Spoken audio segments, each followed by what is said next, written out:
જય સ્વામિનારાયણ। ગુંદની રાબ બનાવવા માટે થઈને પહેલાં આપણે 2 થી 3 ટેબલ સ્પૂન જેટલું ઘી મૂકશું।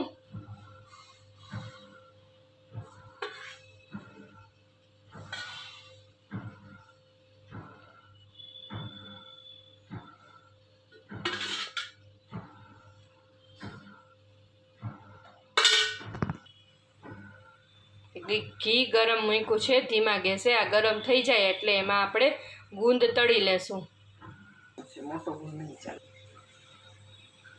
અહીંયા મેં 3 ટેબલ સ્પૂન જેટલો ગુંદ લીધો છે। ગુંદ આવો લેવાનો છે।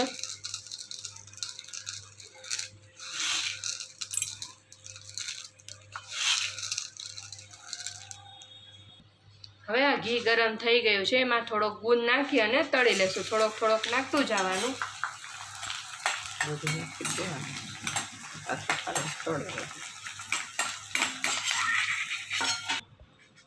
હવે બીજી વાર નાખશું થોડોક।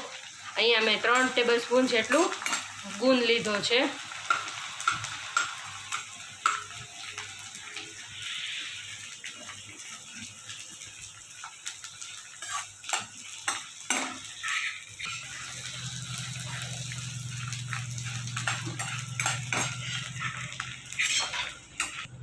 આ જે ઘી એક્સ્ટ્રા વધ્યું છે એને કાઢી લેશું પહેલાં।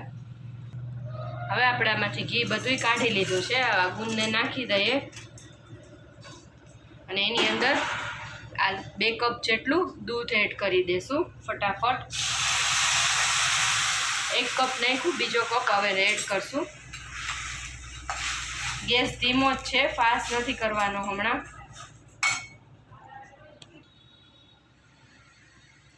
હા, બીજો કપ દૂધ એડ કરી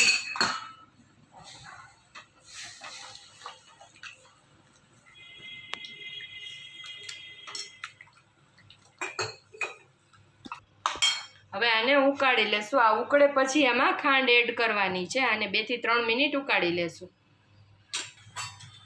હવે આમાં સરસ ગુંદ ઉકળી ગયો છે અને હવે આમાં આપણે ખાંડ એડ કરશું। આમાં 3 ટેબલ સ્પૂન જેટલી ખાંડ એડ કરશું।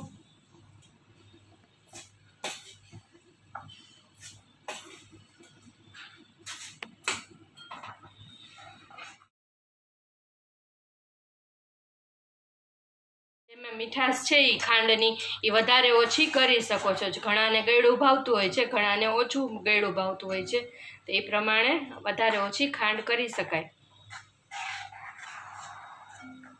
આને 2 મિનિટ ઉકાળી લઈએ પછી સર્વ કરીએ। આવી કણીદાર જ રાબ કરવાની છે।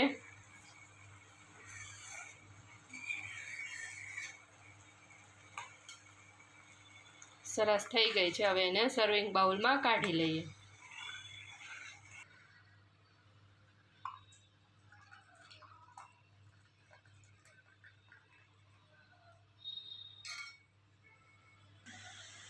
રાબ ખૂબ જ પૌષ્ટિક છે।